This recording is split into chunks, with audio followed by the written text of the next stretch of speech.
দুনিয়াতে যত অদ্ভুত অদ্ভুত প্রশ্ন ছিল ওনার, বিভিন্ন বিষয়ে আল্লাহরে প্রশ্ন করতেন। সাইয়েদনা মুসা আলাইহিস সালাম আল্লাহরে বললেন, আল্লাহ আল্লিমনি যিকরান, আপনি আমার এমন একটা জিকির শিখাইয়া দেন, লা ইয়ালামুহা ইল্লা আনতা ওয়া আনা, যে জিকিরটার শব্দ আপনি আর আমি ছাড়া কেউ জানবে না। সুবহানাল্লাহ। আল্লাহরে বললেন, আল্লাহ আল্লিমনি কালিমাতান, আল্লিমনি যিকরান লা ইয়ালামুহা ইল্লা আনতা ওয়া আনা, ও আল্লাহ এমন একটা জিকির আমারে শিখান, দিনে রাতে সব সময় এই জিকির আমি করব, আপনারে ডাকবো, কিন্তু শর্ত হলো এই জিকিরটা জানবে শুধু আপনি আর জানবো শুধু আমি, কেউ জানবে না। আল্লাহ বললেন, মুসা পড়ো লা ইলাহা ইল্লাল্লাহ, লা ইলাহা ইল্লাল্লাহু মুহাম্মাদুর রাসূলুল্লাহ সাল্লাল্লাহু। আল্লাহ বললেন, মুসা পড়ো লা ইলাহা ইল্লাল্লাহ।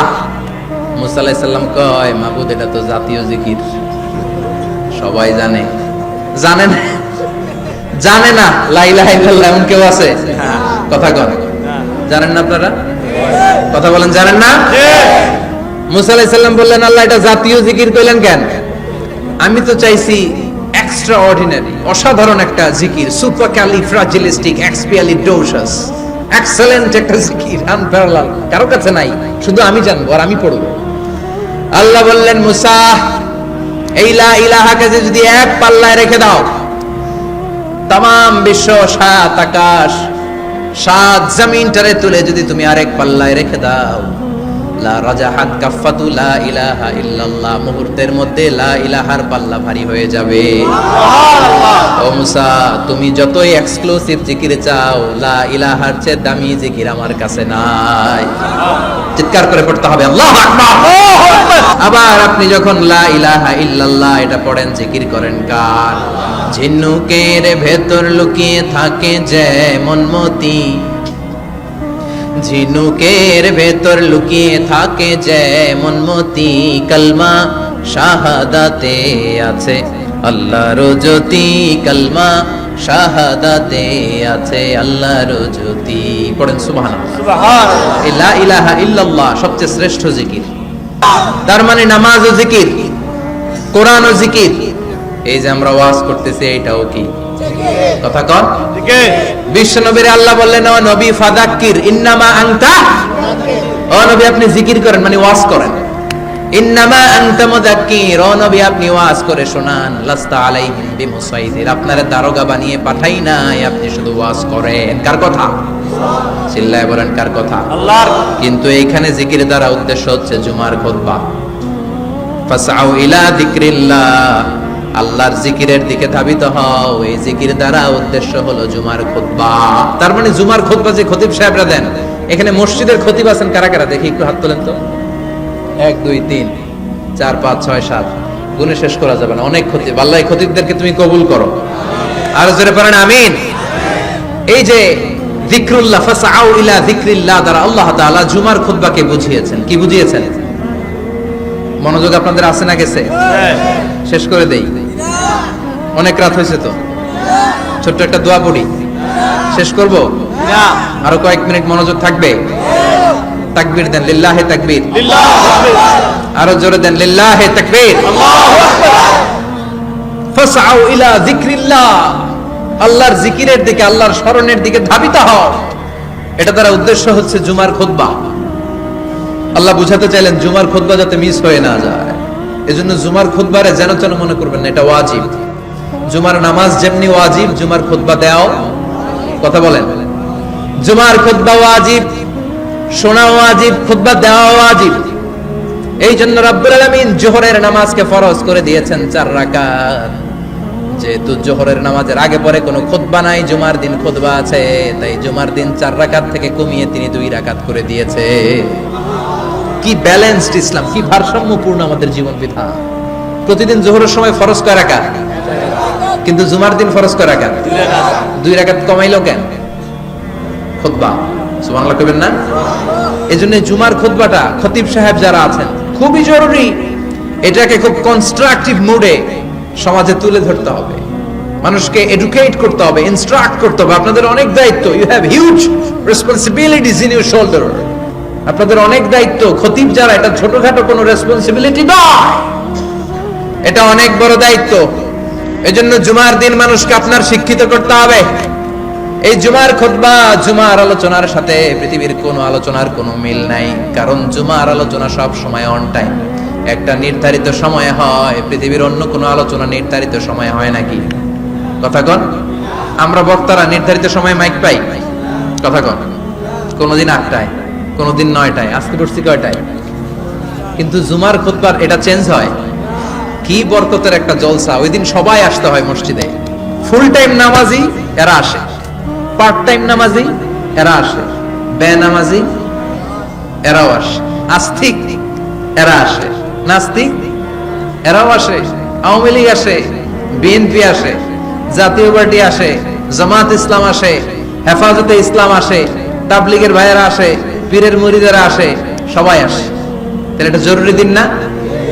তাফসির মাহফিলের সাথে জুমার একটা মৌলিক পার্থক্য হচ্ছে, তাফসির মাহফিল আমাদের ধরে রাখতে হয়। কি করতে হয়? ধরে না রাখলে শ্রোতা উঠে যায়। কিন্তু জুমার খুতবা কি ধরে রাখা লাগে? কথা কন। ওঠার সুযোগ আছে, কারণ সামনে কি জুমার নামাজ। সুবহানাল্লাহ কইবেন না? এটা অনেক জরুরি। এজন্য জুমার খুতবা যারা দেন এরা বিশ্বনবীর দায়িত্ব পালন করেন। আল্লাহু আকবার। বিশ্বনবীর মাদানী ইনিংস কয় বছরের? 10 বছর। বিশ্বনবীর মাদানী ইনিংস শুরু হয়েছে মসজিদে নববী তৈরি করার মধ্য দিয়ে। বিশ্বনবী মসজিদে নববী তৈরি করার পর মসজিদে নববীর খতিব হিসেবে দায়িত্ব নিলেন। সুবহানাল্লাহ। বিশ্বনবী 1টা 2টা 5টা 10টা না, মসজিদে নববীতে 10 বছরের ইনিংসে 500টারও বেশি জুমার খুতবা দিয়েছেন। সুবহানাল্লাহ। বাড়িতে যায় বলেন কত খুতবা? 500রও বেশি খুতবা দিয়েছেন। মদিনার সমাজটা এমনি জান্নাতি সমাজ হয় না, মদিনার সোসাইটিটাকে জান্নাতি সমাজ বানানোর জন্য বিশ্বনবীকে 500টা বক্তব্য দিতে হয়েছে। চিল্লায় পড়েন আল্লাহু আকবার। প্রতি সপ্তাহে যে আয়াতগুলো নাজিল হতো বিশ্বনবী এগুলো নিয়ে কথা বলতেন। এই সপ্তাহে যে সমস্ত আয়াতগুলো নাজিল হলো ওই আয়াতগুলো নিয়ে বিশ্বনবী জুমার দিন খুতবার মধ্যে কথা বলতেন। এই সপ্তাহের মধ্যে রাষ্ট্রীয় যত ক্রাইসিস আছে এই সমস্যাগুলো নিয়ে বলতেন। এই সপ্তাহে সমাজের মধ্যে বড় বড় যত ঘটনাগুলো ঘটে গেল এগুলো নিয়ে বিশ্বনবী জুমার দিন কথা বলতেন। সুবহানাল্লাহ। যেন খতিব যারা আছেন জুমার আলোচনাটা অনেক কনস্ট্রাকটিভ, ফ্রুটফুল হতে হবে, কোরআনের আলোকে হতে হবে। বিশ্বনবী জুমার খুতবা দিচ্ছেন, হঠাৎ বিশ্বনবী দেখলেন হাসান আর হুসাইন লাল 2টা জামা পরে জুমার মসজিদের মধ্যে ঢুকে একবার কাতারের এইদিকে দৌড় মারে, আরেকবার ওইদিকে দৌড় মারে। ছোট বাচ্চাদের এরকম দৌড়াদৌড়ি আছে না নাই? রাজা মেয়ারও আছে। ছোট বাচ্চাদেরকে মসজিদে ঢুকতে দেন তো না বের করে দেন? বের করে দেয়। সর্বনাশ। বাচ্চাদেরকে মসজিদ থেকে বের করবেন না, কখনোই বের করবেন না। তুরস্কের বিভিন্ন মসজিদে বড় বড় ফেস্টুন দিয়ে লেখা থাকে তারাবির নামাজে, জামাতের নামাজে মুরব্বীরা যখন সামনে নামাজ পড়বে পিছন থেকে যদি ছোট বাচ্চাদের চিল্লা চিল্লি আর কিচির মিচির শব্দ শুনতে না পাওয়া যায় তাহলে ভবিষ্যৎ প্রজন্ম নিয়ে আপনারা চিন্তিত থাকুন। পিছনে যদি বাচ্চাদের হই হুল্লোড় না থাকে, চিল্লা ফাল্লা না থাকে, তার মানে নেক্সট জেনারেশন এগুলো মুসল্লি হবে না, এগুলো হবে ডাকাত। এজন্য এরা বিভিন্ন প্রজেক্ট চালু করেছে। 40 দিন টানা ফজরের নামাজ যে ছোট বাচ্চারা মসজিদে এসে পড়বে ওই প্রজেক্টের আওতা থেকে একটা করে সাইকেল দিয়ে দেওয়া হচ্ছে। সুবহানাল্লাহ কইবেন না? কুয়েতে আরেকটা প্রজেক্ট করছে, ফজরের নামাজে মুসল্লি নাই। কুয়েতের এই প্রজেক্ট হচ্ছে marriage project, second marriage project, দ্বিতীয় বিবাহ প্রকল্প। কি কাজ এই প্রকল্পের? তারা ঘোষণা দিল মসজিদে ফজরের সালাতে মুসল্লি পাওয়া যায় না, তো যারা যারা ফজরের নামাজে মসজিদে আসবে না, টাইমলি আসবে না, তাদেরকে মসজিদের টাকা দিয়ে মসজিদের অর্থায়নে দ্বিতীয় বিবাহের ব্যবস্থা করে দেওয়া হবে। এই ঘোষণা দেওয়ার পর থেকে ওই এলাকার কোন মহিলার তাহাজ্জুদ মিস হয় না। ফজর তো অনেক দূরে, তাহাজ্জুদের সময় থেকে হাজবেন্ডের ডাকা শুরু করে মসজিদে যাও, তাড়াতাড়ি তাড়াতাড়ি কোথায় যাও, কারণ মসজিদে না গেলে দ্বিতীয় বিয়ে আছে না নাই? সুবহানাল্লাহ কইবেন না? What a project, what a project, কত চমৎকার প্রজেক্ট। এই প্রজেক্ট গুলো নেওয়ার দরকার আছে না নাই? এজন্য ছোট বাচ্চাদেরকে মসজিদ থেকে তাড়িয়ে দেওয়া যাবে, এদেরকেও নিয়ে যান। এরা হাসতে খেলতে চলতে ফিরতে, আমি বাইরের যত জায়গায় তারাবি করেছি, অনেক দেশে তারাবি করেছি রমাদানে, ছোট বাচ্চারা পিছনে অনেক কিচির মিচির করে, হঠাৎ অ্যানাউন্সমেন্ট দেয় বাবা মারা ছেলে মেয়েদেরকে শান্ত করেন, কিছুক্ষণ শান্ত, 2 রাকাত পরে আবার চিল্লাচিল্লি। আছে না নাই? ওরা যদি না চিল্লায়, ওরা যদি লাফালাফি না করে, লাফালাফি কি 80 বছরের মুরব্বী করবে? কথা কয় না। মুরব্বী লাফালাফি করলে এটা মানাবে? ছোট বাচ্চারা লাফালাফি করবে, একজন আরেকজনের কামড় দিবে, কাঁচের গ্লাস ভাঙবে, এটাই পৃথিবীর সৌন্দর্য। চিল্লায় বলেন ঠিক কিনা? চিল্লায় বলেন কয়টা? আবার বিশ্বনবী জুমার খুতবা দিতে দাঁড়ালেন, এক সাহাবী এসে বসে বলল, বিশ্বনবী বললেন কুম, দাঁড়াও, 2 রাকাত পড়ছো? সাহাবী কয় না, পড়ি না। বিশ্বনবী বললেন ইরকা রাকাতান, 2 রাকাত পড়ো। সাহাবী 2 রাকাত পড়া শুরু করলেন, বিশ্বনবী আবার খুতবা দেওয়া শুরু করলেন। খুতবার নিরবিচ্ছিন্নতাকে ভঙ্গ করে বিশ্বনবী তাকে দাঁড়াতে বললেন, 2 রাকাত নামাজ পড়তে বললেন। তার মানে খতিব সাহেব মন গড়া শুধু খুতবা দিয়ে যায় না, ডানে বায়ে কোথায় কি হচ্ছে সবকিছু নজরে রেখে, কন্ট্রোলে রেখে, সামাজিক সব সমস্যার কথাগুলো তুলে ধরে অসামাজিক কার্যকলাপের বিরুদ্ধে হুঙ্কার দিয়ে জুমার প্ল্যাটফর্মটাকে শক্তিশালী করাই হচ্ছে একজনের খতিবের দায়িত্ব। চিল্লায় কোন ঠিক কিনা? এই কাজই করেছেন বিশ্বনবী 500টা খুতবায়। আবার বিশ্বনবী দাঁড়িয়ে খুতবা দিচ্ছেন, এক সাহাবী এসে বলেন, নবী, মদিনার মধ্যে পানি নাই, অনাবৃষ্টি, দুর্ভিক্ষ, আপনি একটু দোয়া করেন যাতে বৃষ্টি হয়। কিসের দোয়া? বিশ্বনবী জুমার খুতবা থামিয়ে দিলেন, খুতবা দিচ্ছিলেন, খুতবা থামিয়ে দোয়া করলেন, আল্লাহুম্মা আসকিনা, আল্লাহুম্মা আসকিনা ইয়া গাউস আগিসনা, আল্লাহুম্মা আসকিনা গাইসান মুগীসান মারিআন মুরিআন নাফিআন গায়রা দা আজিলান গায়রা আজিল। আল্লাহ, আপনি আমাদের সাহায্য করেন, আপনি রহমত করেন, বরকত দেন, আপনি মদিনার বুকে বৃষ্টি দেন, তাড়াতাড়ি দেন, দেরি করেন না। সুবহানাল্লাহ। বিশ্বনবী দোয়া করতে দেরি, মুহূর্তের মধ্যে ঝুমঝুম করে বৃষ্টি নাজিল হয়ে মদিনাটা প্লাবিত হয়ে গেল। আকাশে মেঘ দেয় কে? বৃষ্টি দেয় কে? আল্লাহ। মেঘ দে, পানি দে, ছায়া দে রে তুই, আল্লাহ মেঘ দে। পড়েন পড়েন, আল্লাহ মেঘ দে, পানি দে, ছায়া দে রে তুই, আল্লাহ মেঘ দে। সবকিছু দেয়ার মালিক কে? আল্লাহ। বৃষ্টি দেয় কে? আল্লাহ। মেঘ দেয় কে? বিশ্বনবীর দোয়ার বরকতে বৃষ্টি নামলো। শুক্রবার বৃষ্টি, শনিবার বৃষ্টি, রবি সোম মঙ্গল বুধ বৃহস্পতি শুক্র, এর পরের শুক্রবার পর্যন্ত টানা বৃষ্টি হলো। কারণ দোয়ার বৃষ্টির দোয়া করছে, বৃষ্টি বন্ধর দত করে নাই, চলতেছে। আল্লাহ কাছে নবী চাইছেন, দিতেছি, না করলে থামাবো। সুবহানাল্লাহ কইবেন না? বৃষ্টি হইতে হইতে মদিনায় বন্যা, মরুভূমির দেশ, কি পরিমাণে হেভি রেইনফল হলে মরুতে বন্যা হয়। সুবহানাল্লাহ বলবেন না? আবার বিশ্বনবী পরের জুমাবারে খুতবা দিচ্ছেন, ওই সাহাবী এসে হাজির, এসে বলে, ও নবী, আর বৃষ্টির দরকার নাই। যে বৃষ্টির দোয়া করতে বলেছিল সে এসে বলে, আর কিসের দরকার নাই? চিল্লায় বলেন কিসের দরকার নাই? ও নবী, আর বৃষ্টির দরকার নাই, এবার বৃষ্টি বন্ধের দোয়া করেন। বিশ্বনবী আবার হাত তুলে বললেন, আল্লাহুম্মা হাওয়ালাইনা ওয়ালা আলাইনা, মানে আল্লাহ আপনি বৃষ্টি দেন, তবে এই এলাকায় না, ডানে বায়ে সামনে পেছনে চারদিকে দেন। সাহাবীরা মসজিদ থেকে বের হয়ে দেখে মদিনার চারদিকে এরকম গোল একটা চাকতি, এই চাকতি দিয়ে নীল আকাশ দেখা যায়, আর ডানে বায়ে সামনে পেছনে প্রচন্ড ঝড় ঝন্ডার বৃষ্টি।